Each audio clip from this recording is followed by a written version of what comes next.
que nous avons voulu étudier, c'est l'impact de la crise du coronavirus sur les entreprises. Donc ça fait depuis 2020 que nous avons suivi ces entreprises-là à travers plusieurs vagues d'enquête. Donc ce que nous avons constaté comme résultat, il y a 3 faits majeurs qui ressortent. Premièrement, le taux de mortalité des entreprises qui est très élevé. Donc entre la période 2020 et 2021, donc il y a 3,4% des entreprises que nous avons pu contacter qui ont déclaré avoir fermé. Et entre le dernier semestre de 2021 et de décembre 2022, il y a encore 4% des entreprises qui ont déclaré avoir mis la clé sous la porte. Donc ce taux est très élevé.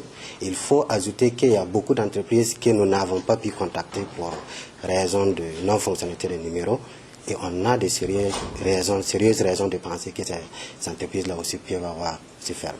Il y a eu une première étude qui avait été menée en 2018 et qui portait sur la concurrence et la gouvernance même des petites et moyennes entreprises au Burkina et qui avait porté sur 800 entreprises.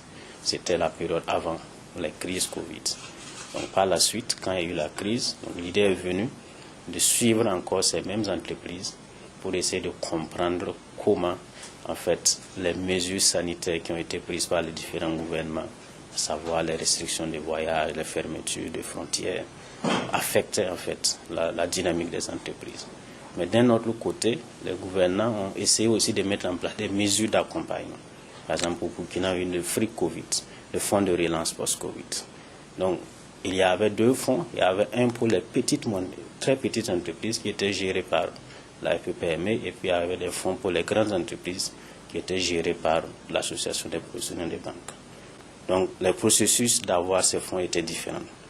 Et ce que nous avons constaté est que les petites entreprises avaient des difficultés pour accéder à certains fonds, parce que le dossier, le processus était complexe. Et on voulait en fait accompagner certaines entreprises de notre échantillon pour les aider à accéder à ces fonds et par la suite essayer de faire une analyse comparative par rapport à d'autres entreprises qui n'allaient pas pouvoir accéder à ces fonds. Le deuxième fait majeur, c'est que la tendance à la baisse des indicateurs comme les profits, les chiffres d'affaires et les emplois au niveau des entreprises continue. Jusqu'à présent, la situation n'a pas encore commencé à être inversée par rapport à la situation post-Covid. Donc une possible explication, soit la crise a été tellement grave que nous ne l'avons perçue, ou bien il y a d'autres crises qui ont pris le relais par rapport à la pandémie. Parce que quand nous observons la situation, le contexte national aujourd'hui, la Covid-19 semble pas être quelque chose de majeur. Donc à ce niveau, nous avons essayé de comprendre si les autres crises, en particulier l'insécurité, l'instabilité politique et la crise internationale ont joué. Et quand nous interrogeons les entreprises pour comprendre parmi ces crises-là, quelles sont les crises qui les ont le plus affectées, on voit que la majorité des entreprises, plus de 85% environ, sont préoccupées par l'insécurité qui affecte leur accès aux matières premières, le marché et aussi les délais de livraison.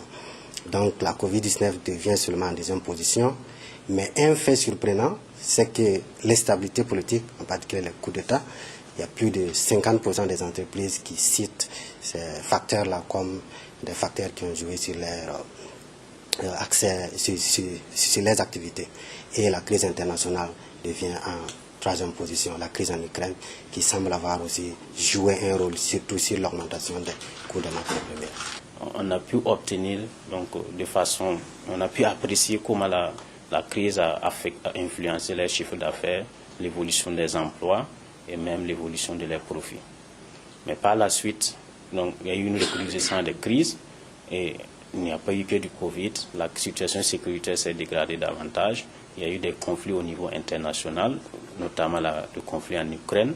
Et il y a eu aussi une instabilité politique liée aussi à la dégradation de la situation sécuritaire. Donc toute cette multiplicité de crises a naturellement entraîné encore plus de problèmes sur la situation des petites et moyennes entreprises, ce qui nous a amené à élargir un peu notre champ d'analyse pour tenir compte de tous ces facteurs-là. Et aujourd'hui, nous sommes en mesure de présenter des résultats préliminaires qui montrent qu'effectivement, toutes les entreprises ont été affectés ont connu une baisse tendancielle de leurs indicateurs de performance. Et en plus, on peut aussi estimer que les plus petites entreprises ont eu plus de difficultés par rapport aux plus grandes de façon générale. Et beaucoup même ont complètement fermé les portes. Et beaucoup de travailleurs de ces entreprises sont au chômage. Voilà. Et on peut aussi noter d'autres aspects liés aux sanctions aussi. Au début, on avait inclus la situation des sanctions de la CEDEAO, par exemple sur le Mali, qui consistait à l'arrêt de certains paiements, ainsi de suite. Donc on avait essayé de voir comment cette crise aussi affectait la situation des entreprises locales. Même si elle ressort comme étant une crise mineure, donc les entreprises aussi estiment que c'est tous ceux qui exportent, qui font de l'import, donc on sentit quand même le coup. Les PME constituent près de 90% du tissu économique au Burkina Faso et contribuent pour environ 20% du PIB. C'est dire là que nous nous adressons à une cible extrêmement sensible et très importante. Face à la Covid, l'État burkinabé, depuis 2020, avait pris d'importantes décisions en débloquant des fonds que nous avons appelés les fonds de relance économique, que nous appelons Free Covid, qui avait consisté donc à apporter le soutien, le soulagement aux PME qui avaient été impactés par la Covid avec un taux préférentiel. Et cette action avait donné une véritable bouffée d'oxygène à ces PME-là. Aujourd'hui, nous avons des docteurs, des chercheurs qui se sont appesantis sur la problématique parce que non seulement il y a eu le problème de la Covid, mais il y a aujourd'hui d'autres problèmes qui sont venus se greffer. Il y a la situation nationale marquée par une dégradation continue de la situation sécuritaire. Il y a la crise ukrainienne et bien d'autres facteurs qui contribuent à plonger nos PME dans un désarroi.